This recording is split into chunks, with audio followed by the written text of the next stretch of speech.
Hindi kami pwede magpabaya kung kailangan nila kami, nandito kami, physically, panawagan niya, pamilya niya, mother, mga anak, nandito ang MNLF. Ipatawag lang kami ni Vice President and we are ready. The MNLF is always ready for this one.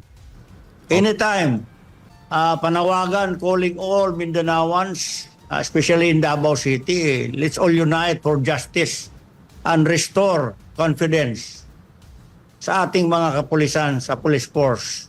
Let's all unite and kailangan natin suportahan ang ating mahal na Vice Presidente.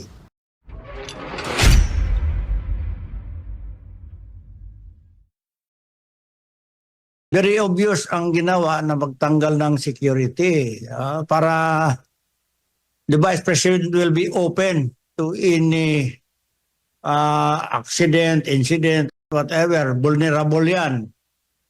So, parang ipamukha sa buong mundo na yan, nag-iisa na lang siya, etc. Parang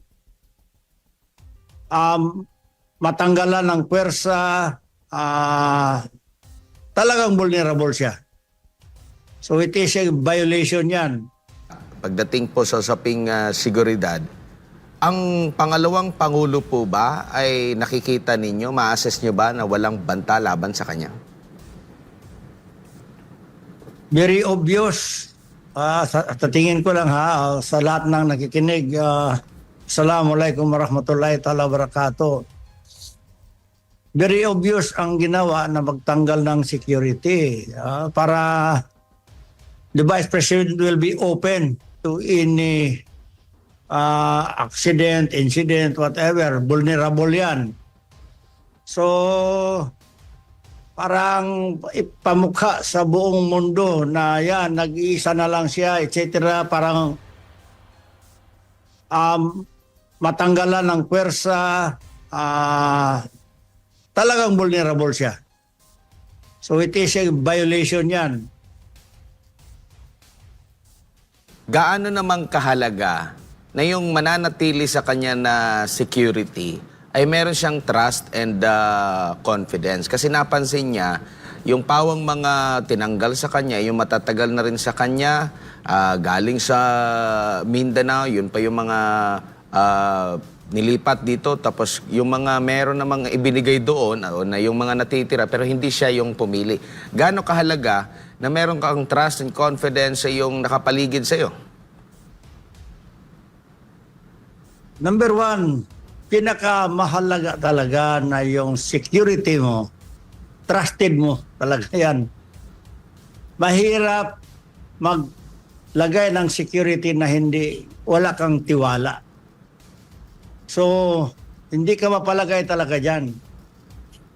So, deliberate yan na gano'n ang ginawa para ma-demoralize ang ating Vice President, the second highest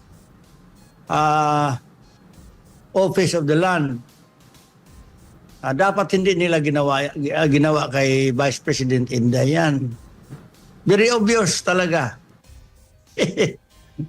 Opo, at si Senador Ronald Bato de la Rosa nag-post po na kumbaga nanawagan sa lahat ng mga nasa o galing ba sa security sector o marunong ng armed combat na willing, no, bayanihan para sa pagbibigay ng seguridad dito kay Vice President Inday Sara. Sinigundahan naman ito ni Senador Robin Hood Padilla at ni Senador Bongo, at nakita ko rin po sa post ninyo na handa rin kayo na magbigay ng seguridad po sa pangalawang Pangulo.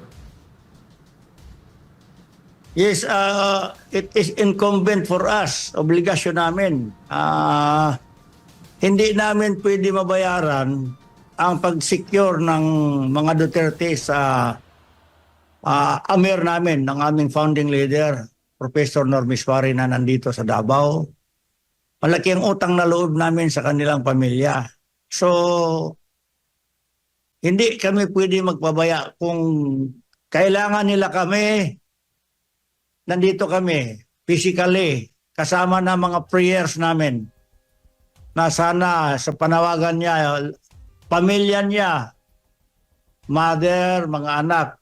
Nandito ang MNLF. Ipatawag lang kami ni Vice President and we are ready. The MNLF is always ready for this one. Anytime. Mm-mm. Opo. Ready kami. Ito ang answer namin sa panawagan ng mga mahal natin ng mga senador. Sila Senator Bongo, Senator Bato, at saka si Senator Robin. Here we are, the MNLF. We are ready. Opo. And ano naman po yung masasabi ninyo na ikinukumpara ng si VP Sara kay dating Vice Presidente Leni Robredo? Mayroon bang pagkakahalintulad kung i-assess mo kung pagdating sa seguridad, saan ba ang mas nangangailangan ng seguridad dahil sa kanilang mga stand? Alam naman natin, vocal si Pangalawang Pangulo Inday Sara Duterte sa paglaban dito sa CPP, NPA, NDF mula pa noong ito ay alkalde at hanggang sa kasalukuyan. Unlike dito naman kay VP Leni, di ko lang alam kung sino po yung talagang meron siyang mga matinding mga pronouncement po. Very dangerous kasi kaya nga nasabi ko vulnerable ang ating mahal na Vice President. Kasi very loud, very vocal ang ating Vice President against sa CPP, NPA, mga kapatid natin dyan sa kabila. Itong NTF-ELCAC na issue, strong ang support ng ating mahal na Vice President. Kaya siguro deliberate na tinanggalan ng security para ayan na, ambusin nyo na yan. So, kasi threat siya, hindi politically, threat talaga siya. As sabi according to the Vice President, obvious naman, wala namang iba, designated survivor yan. Whether we like it or not, she will be the next president. Kung talagang magkaroon ng patas na eleksyon. Kaya parang desperado na. O wala nang security yan. She is open. So, deliberate yan. Pero nandito naman tayo. O kaya, ito, samantalahin ko na ito. Panawagan, calling all Mindanaoans, especially in Davao City, let's all unite for justice and restore confidence sa ating mga kapulisan, sa police force. Let's all unite and kailangan natin suportahan ang ating mahal na Vice Presidente. At sa hanay naman ng mga kapulisan, kung kailangan ninyo ang support namin, we will support na maayos natin ito sa anumang bagay. Siguro I will rather recommend, marami namang pwedeng maging chief PNP dyan na may alam ng batas, na may background ng law. Dapat the organization of the Philippine National Police maghanap ng magaling, may alam sa batas ang maging chief PNP. Si General Marbel, nawala na yung kuwan niya eh. Nawala na yung trust ng taong bayan sa kanya sa nangyari ngayon. Mm-mm. Opo. Hindi kami. Ito ang answer namin sa panawagan ng mga mahal natin ng mga senador. Sila Senator Bongo, Senator Bato, at saka si Senator Robin. Here we are, the MNLF. We are ready. Opo. And ano naman po yung masasabi ninyo na ikinukumpara ng si VP Sara kay dating Vice Presidente Leni Robredo? Mayroon bang pagkakahalintulad kung i-assess mo kung pagdating sa seguridad, saan ba ang mas nangangailangan ng seguridad dahil sa kanilang mga stand? Alam naman natin, vocal si Pangalawang Pangulo Inday Sara Duterte sa paglaban dito sa CPP, NPA, NDF mula pa noong ito ay alkalde at hanggang sa kasalukuyan. Unlike dito naman kay VP Leni, di ko lang alam kung sino po yung talagang meron siyang mga matinding mga pronouncement po. Very dangerous kasi kaya nga nasabi ko vulnerable ang ating mahal na Vice President.